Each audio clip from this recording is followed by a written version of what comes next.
Hello everyone, welcome back to this YouTube channel. इस video में SP Bakshi book के most important idioms and phrase cover करते हैं। तो इस वीडियो में हम लोग कवर करेंगे एफ से शुरू होने वाले most important idioms and phrase.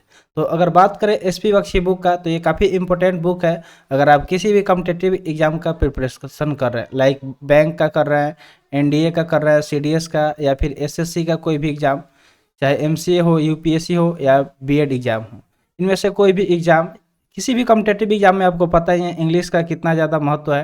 तो ये बुक आपके लिए काफ़ी ज़्यादा हेल्पफुल है। अगर आपको ये बुक चाहिए तो इसका लिंक हम डिस्क्रिप्शन बॉक्स में दे देंगे, वहाँ से आप जाके बाई कर सकते हैं।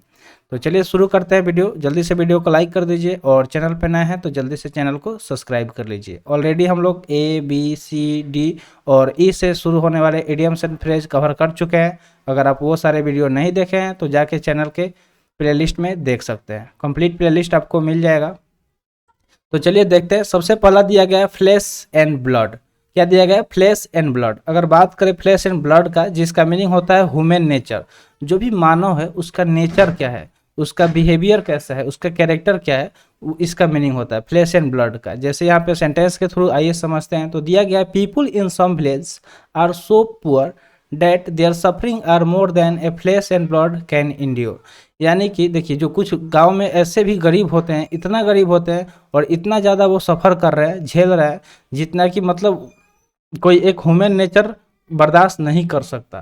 तो ये समझ गए होंगे इसका मीनिंग। बढ़ते हैं आगे। सेकंड दिया गया फिश इन ट्रबल वाटर। क्या दिया गया? फिश इन ट्रबल्ड वाटर, जिसका मीनिंग होता है to take advantage of the trouble of others. यानी कि देखिए, कभी कभी ऐसा होता है कि जो लोग, कोई दूसरा इंसान जो समस्या में है, उसका लोग फ़ायदा उठाते हैं। जैसे आप अगर मूवी की बात करें तो आप देखे होंगे गब्बर इज़ बैक। उसमें क्या चीज़ दिखाया गया है कि कोई इंसान है जो डेथ कर गया है, उसके मतलब वो गरीब है, मर गया है, और उस जो डॉक्टर हैं बड़े बड़े, फिर भी वो उसका इलाज कर रहे हैं ताकि उनका बिल बढ़ता जाए और वो पैसा उन लोगों में बटे। तो फिश इन ट्रबल का यही मतलब होता है कि कोई जो समस्या में है, प्रॉब्लम में है, उसका कोई दूसरा फ़ायदा उठा रहा हो। जैसे यहाँ पे सेंटेंस दिया गया है shrewd businessman fish in troubled water when there is scarcity of things.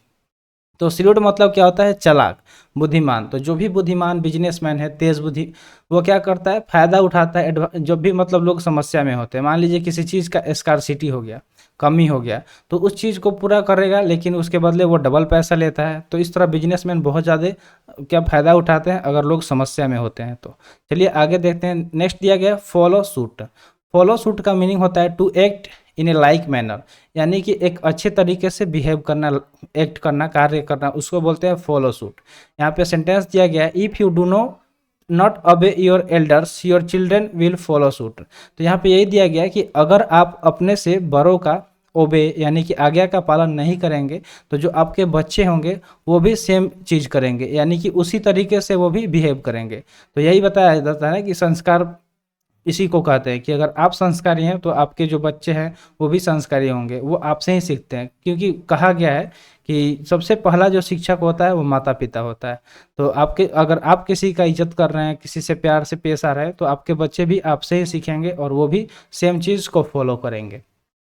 अगला दिया गया फॉल फ्लैट, जिसका मीनिंग होता है टू हैव नो इफेक्ट, मतलब किसी चीज़ का प्रभाव न होना, उसको बोलते हैं फॉल फ्लैट। दिया गया है the minister speech fail flat on the audience, यानी कि जो मंत्री जी थे उनका स्पीच से क्या हुआ, कुछ कोई भी असर नहीं पड़ा। जो वहाँ पे ऑडियंस थे, यानी कि जनता थे, श्रोतागण थे, उन पे कोई असर नहीं हुआ। तो आई होप आपको ये सारे जो भी यहाँ पे देखे इडियम्स एंड फ्रेज क्लियर हो गया होगा। तो चलते हैं नेक्स्ट स्लाइड पे। नेक्स्ट स्लाइड में 5th नंबर देखते हैं फाइट साई ऑफ। क्या दिया गया? फाइट साइड ऑफ, जिसका मीनिंग होता है to attempt to avoid a thing or a person, जिसका मीनिंग होता है कोशिश करना अवॉइड करने के लिए, चाहे कोई पर्सन हो या कोई वस्तु हो, उसको अवॉइड करना, उसको इनकार करना, मना करना। ठीक है। तो दिया गया sentence I generally fight shy of confronting my elder sister as she is in the habit of making sickening comments. तो क्या होता है कि जब मतलब इसमें होता है कि अवॉइड करना कोई चीज़, जैसे होता है ना कि अगर बंदा है जो बार बार हर किसी से झगड़ा करने का कोशिश में रहता है, उस किसी ना किसी से मुंह लग जाता है, सोचता है कि इससे झगड़ा कर लें, तो वैसे लोगों को क्या करना चाहिए? अवॉइड करना चाहिए, यानी कि फाइट साई ऑफ। जैसे यहाँ पे सेंटेंस में दिया गया है कि जो है मैं जनरली अपने बड़ी जो बहन है उससे कन्फ्रंट करने में कन्फर्ट करना नहीं चाहता, उनको अवॉइड करता हूँ, क्योंकि उनका हैबिट है सीकनिंग कमेंट्स करने का। तो हमेशा हर बात पे कमेंट्स करती है, जिस वजह से मैं उन्हें अवॉइड करता रहता हूँ, ताकि उनसे झगड़ा ना हो जाए, कोई कन्फ्रंटेशन ना हो। नेक्स्ट दिया गया है फेबियन पॉलिसी। क्या है? फेबियन पॉलिसी, जिसका मीनिंग होता है पॉलिसी ऑफ डिलेइंग डिसीजन, यानी कि ऐसा पॉलिसी जिसमें जो भी डिसीजन लिया गया है उसको डिले करना, उसको टालना। जैसे मान लीजिए कि आपको कोई काम दिया गया, तो आप सोचते हैं छोड़ो आज नहीं करेंगे, कल कर लेंगे। जैसे बात हो नोट्स बनाने का, या फिर कोई भी काम हो, ठीक है, या फिर आपको मतलब कोई असाइनमेंट दिया गया है उसको करने का, तो हम लोग क्या करते हैं, उसको टालते जाते हैं, डिले करते जाते हैं, और जब लास्ट दिन आता है उस दिन हम लोग के ऊपर बहुत ज़्यादा प्रेशर हो जाता है, और जैसे तैसे उसको कंप्लीट करते हैं। तो फेबियन पॉलिसी मतलब होता है ऐसा पॉलिसी जिसमें चीज़ें जो भी डिसीजन है उसको डिले करना। तो politician generally follow a Fabian policy in order to keep everyone satisfied. तो जो भी पॉलिटिशियन है, यानी कि जो नेता लोग हैं, वो क्या करते हैं, फेबियन पॉलिसी को फॉलो करते हैं, और in order to keep everyone satisfied, ताकि वो सब किसी को सेटिस्फाई कर सके। यानी कि जो भी डिसीजन लिया जाता है उसको डिले करते जाते हैं, थोड़ा सा देरी लगाते हैं, ताकि सबको लगे कि हाँ काम होगा, थोड़ा सा टाइम लगेगा, और लोग उसी वजह से सेटिस्फाइड होते हैं। नेक्स्ट दिया गया है फॉर नो राइम्स और रीजन्स। क्या दिया गया? फॉर नो राइम्स और रीजन्स, जिसका मीनिंग होता है एनी रीजन व्हाट्स ओवर, यानी कि कोई भी रीजन हो सकता है, कोई भी वजह। तो दिया गया Seema did not appear for her final examination for no rhyme और रीजन, यानी कि जो सीमा थी वो अपने फाइनल एग्जामिनेशन में अपियर नहीं हुई, वहाँ पे प्रेजेंट नहीं हुई, जिसका कोई भी वजह नहीं था, वैसे ही मतलब बेतुका वजह था। अगला दिया गया फाइट टू द फिनिश।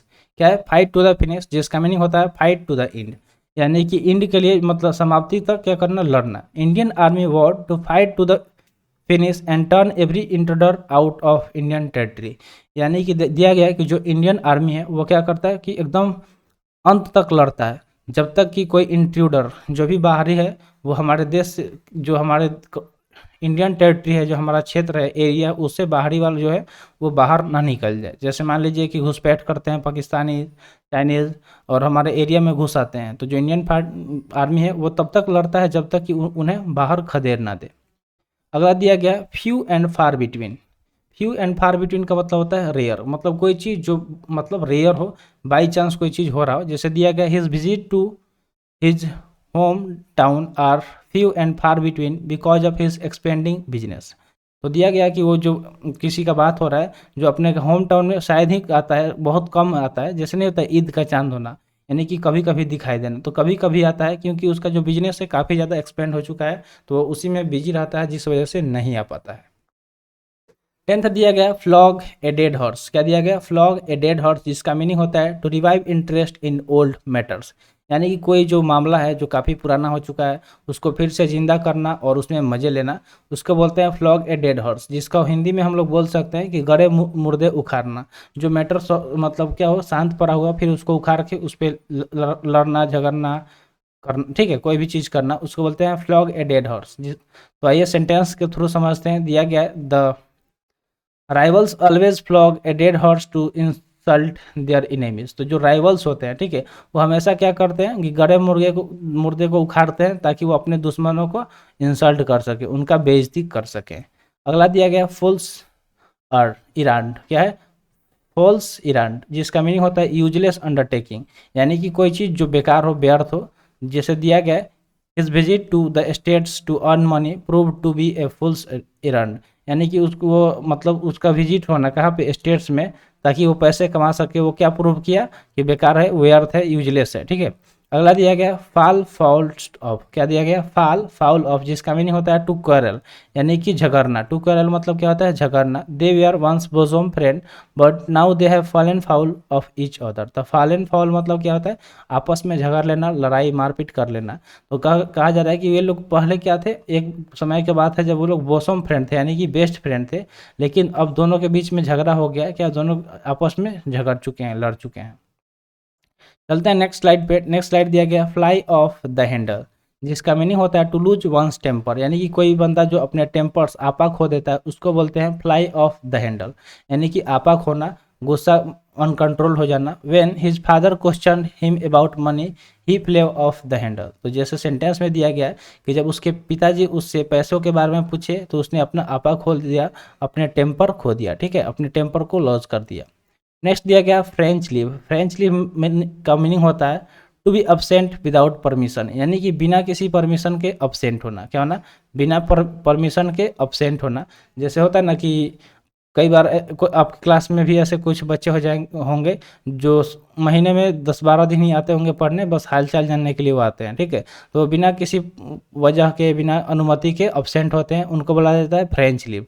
जिसका अगर सेंटेंस देखें तो दिया गया है those who take French leave should not be pardon, यानी कि जो बंदा बिना अगर परमिशन के छुट्टी लेता है उसे माफ़ नहीं करना चाहिए, ठीक है। अगला दिया गया फेयर एंड स्क्वायर, जिसका मीनिंग होता है अपराइट। क्या होता है? अपराइट। सेंटेंस देखते हैं तो सेंटेंस दिया गया है my father advice me to be fair and square in business dealing, यानी कि हमेशा सही होना चाहिए, ठीक है, अपराइट होना चाहिए। तो मेरे पिताजी क्या करते हैं, हमेशा सलाह देते हैं कि जो बिजनेस डीलिंग हो रहा है उसमें कैसा रहना चाहिए, फेयर एंड स्क्वायर रहना चाहिए, यानी कि अपराइट रहना चाहिए। अगला दिया गया feathers one own nest. Feather one's own nest का मतलब होता है to provide first for oneself, यानी कि कोई भी चीज़ अपने आप के लिए प्रोवाइड करना पहले, उसको बोलते हैं फेदर्स वन ऑन नेस्ट। जैसे कोई नेता होता है, अगर घूसखोर होता है, जो करप्ट नेता, तो कोई भी काम पहले अपने लिए करता है, जनता के लिए नहीं करता। जैसे ही वो जीतेगा उसके फंड्स आएंगे, पहले वो ज़मीन लेगा, अच्छा घर बनवाएगा, सब कुछ अपने लिए करता है। तो ऐसे लोग को क्या बोलेंगे? फेदर्स वन ऑन नेस्ट, यानी कि जो अपने आप के लिए कुछ प्रोवाइड कर रहा है। जैसे our leaders are busy feathering their own nest and have concern for the poor, कि जो भी आउट लीडर्स हैं वो क्या बिजी हैं फेदर्स देयर ऑन नेस्ट में, और उनके पास कोई भी कंसर्न नहीं है गरीबों के लिए। तो समझ गए इसका सही मीनिंग। तो बढ़ते हैं आगे। आगे क्या दिया गया? दिया गया फ्रॉम पिलर टू पोस्ट। क्या है? फ्रॉम पिलर टू पोस्ट, जिसका मीनिंग होता है rush in all direction and suffer much harassment, यानी कि सारे डायरेक्शन में जो भी दिशा है उसमें घूमना, रश करना, और ताकि काफ़ी ज़्यादा सफ़र करना, ठीक है, काफ़ी ज़्यादा हैरेसमेंट सफ़र करना, उसको बोलते हैं फ्रॉम पिलर टू पोस्ट। यानी कि you may rush from pillar to post but you stand no chance of getting what you want without a bribe. तो जैसे बात कर ले कुछ हम लोग, मतलब जो भी मिडिल क्लास के लोग हैं, अगर वो जाते हैं कोई गवर्नमेंट काम कराने तो चारों तरफ दौड़ते हैं, सुबह शाम भागते हैं, यहाँ ब्लॉक में गए, थाने में गए, या कहीं जहाँ उनका कोई पहुँच नहीं है, क्योंकि बड़े लोग जो है उनका पहचान है, तुरंत पैसे फेंकते हैं, उनका काम निकल जाता है।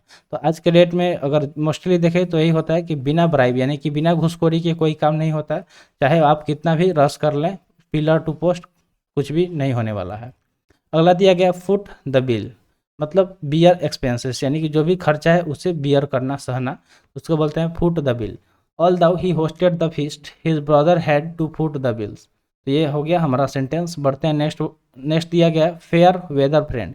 फेयर वेदर फ्रेंड मतलब होता है कि जब आप, मतलब आपका समय सही चल रहा हो तब आपका जो दोस्त होता है, और जैसे ही आपका समय बुरा आया, आपको लात मार के निकल गया, उसको बोलते हैं फेयर वेदर फ्रेंड। जैसे a fair weather friend will never stand you by you in difficulty.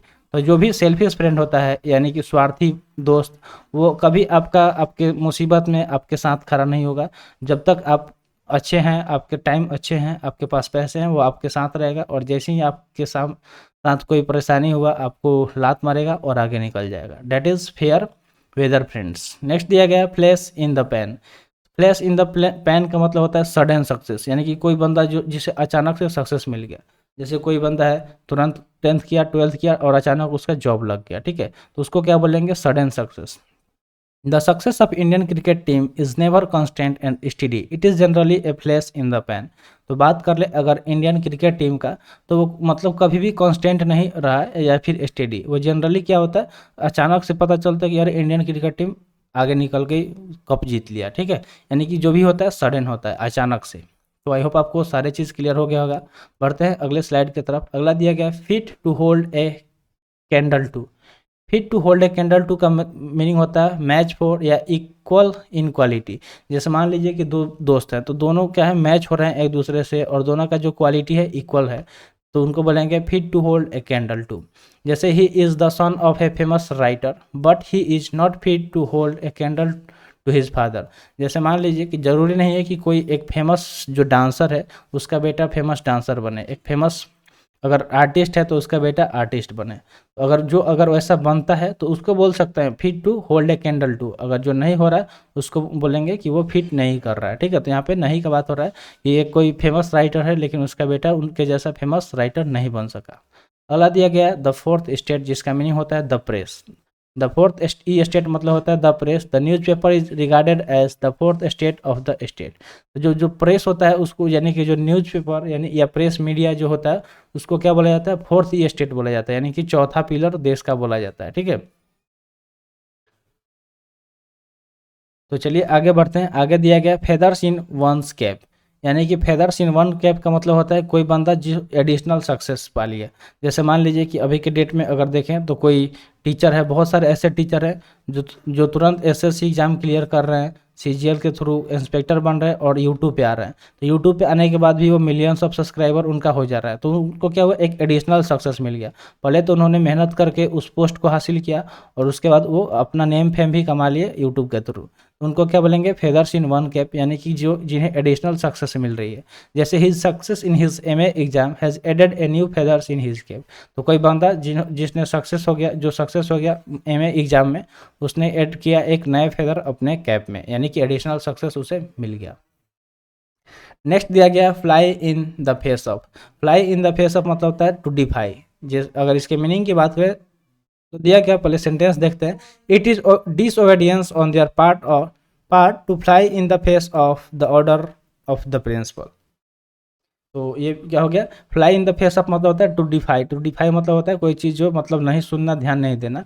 तो इट इज डिसओबीडियंस, यानी कि डिसओबीडियंस मतलब क्या हो गया कि जो आज्ञा का पालन नहीं कर रहा है, on their part to fly in the face of the order of the principal. तो जो प्रिंसिपल का ऑर्डर था उसे डिसओबीडियंस किया गया। क्यों? क्योंकि fly in the face of यानी कि वो डिफाई कर दिया उसे। ठीक है, मना कर दिया, इनकार कर दिया। तो आई होप आपको सारे इडियम्स एंड फ्रेज क्लियर हो गए होंगे। तो आज के लिए इतना ही। आज का वीडियो यहीं पे समाप्त हुआ। वीडियो कैसा लगा कमेंट सेक्शन में ज़रूर बताइएगा, और हो सके तो ये वाला बुक ज़रूर बाई खरीद कर लीजिए, इसे खरीद लीजिए। ये आपके लिए काफ़ी ज़्यादा हेल्पफुल रहेगी। इसका जो कंटेंट है काफ़ी क्वालिटी कंटेंट है और इससे बहुत सारे क्वेश्चन भी आते हैं। तो लिंक डिस्क्रिप्शन में आपको मिल जाएगा, जाके बाई कर लीजिए। तो आज के लिए इतना ही, मिलते हैं फिर अगले वीडियो में। Thanks for watching. जय हिंद।